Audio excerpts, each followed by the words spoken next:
അപ്പോൾ ഇത് ഏട്ടൻ കാലത്ത് പണിക്ക് പോകാൻ നിൽക്കുകയാണ് കേട്ടോ. അപ്പോൾ ഏട്ടൻ പോയി കഴിഞ്ഞിട്ടാണ് ഞാനിന്ന് ചായയൊക്കെ കുടിച്ചത്. ദോശയും ചട്നിയും ചമ്മന്തിയായിട്ടാണ് നമ്മൾ ഉണ്ടാക്കിയിട്ടുണ്ടായിരുന്നത്. അപ്പോൾ ഉണ്ണിമോളുടെ അടുത്താണ് ഞാൻ സംസാരിക്കണേ. അവളിന്ന് പോയിണ്ടായിരുന്നില്ല കേട്ടോ. അവൾക്ക് പനി തൊണ്ടവേദനയൊക്കെ ആയിട്ട് ലീവാണ് അവൾ. അപ്പോൾ പൊക്കോളാൻ പറഞ്ഞപ്പോൾ അവൾക്ക് തൊണ്ട വേദനിക്കുന്നുണ്ട്, വർത്താനം പറയാനൊന്നും വയ്യാന്ന് പറഞ്ഞു കാരണം അവൾ പോയില്ല. അപ്പോൾ അവളോടൊക്കെ ഞാൻ വർത്താനം പറഞ്ഞേന്ന്. അത് കഴിഞ്ഞിട്ട് ഞാൻ പാത്രങ്ങളൊക്കെ കുറേ കൊട്ടത്തളത്തിൽ കൊണ്ടുപോയി ഇട്ടു മോറുള്ളത്. പിന്നെ ഞാനിവിടെ ഒരു അടുത്ത് തന്നെ ഒരു ഇൻവെർട്ടർ ഉണ്ടാക്കുന്ന സ്ഥലത്തേക്ക് ജോലിക്ക് പോകുന്നുണ്ട് കേട്ടോ. നമ്മുടെ വീടിൻ്റെ അടുത്ത് തന്നെയാണ്, ഒരു 5 മിനിറ്റ് നടക്കാനുള്ള ദൂരമുള്ളൂ. അപ്പോൾ ഞാൻ ചോറൊക്കെ പാത്രത്തിലാക്കി.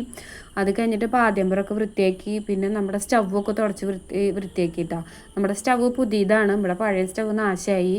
അത് ഞാൻ എന്താ പറയുക, എനിക്ക് ചില്ലിൻ്റെ ഗ്ലാസിൻ്റെ സ്റ്റവ് വേണമെന്ന് പറഞ്ഞിട്ട് ഞാൻ വാങ്ങിച്ചതാട്ടോ. അത് നമ്മുടെ കുറ്റൂശിക്ക് വാങ്ങിച്ചതാണ്. പക്ഷെ അത് അധിക കാലം നീണ്ടു നിന്നില്ല. ഇപ്പോൾ 6 കൊല്ലമാകുമ്പോഴേക്കും അത് കേടായി. അപ്പോൾ പിന്നെ ഞാൻ പുതിയൊരു സ്റ്റവ് വാങ്ങിച്ചിട്ട് അത് കത്താതെയൊക്കെ ആയപ്പോൾ എന്നിട്ട് അത് നല്ല സ്റ്റവാട്ടോ, കുഴപ്പമൊന്നുമില്ല. ഇപ്പോൾ കൂടുതൽ കാലം നീണ്ടു നിൽക്കുമെന്ന് പറഞ്ഞു നമ്മുടെ സ്റ്റീലിൻ്റെ ആയ കാരണം. എന്നിട്ട് അത് കഴിഞ്ഞിട്ട് ഞാൻ പാത്രങ്ങളൊക്കെ മോറാൻ നിന്നു. കുറച്ച് പാത്രങ്ങളുണ്ടായിരുന്നു. അത് കഴിഞ്ഞിട്ട് അലക്കണം, അടിച്ചു വരണം, തുടയ്ക്കാൻ ഇപ്പോൾ സമയം ഉണ്ടാവില്ല. എന്തായാലും ഒരു 20 നമുക്ക് ഇവിടുന്ന് ഇറങ്ങണം. 25 ആകുമ്പോഴേക്കും പാത്രങ്ങൾ മോറി കഴിഞ്ഞിട്ട് ഞാനിത് അലക്കേണ്ട കാര്യങ്ങൾ നോക്കിയിട്ടാണ്. ഇപ്പോൾ കഞ്ഞിയുടെ വെള്ളം ഞാൻ പിറ്റേ ദിവസം കാലത്താണ് കേട്ടോ കളയുള്ളൂ.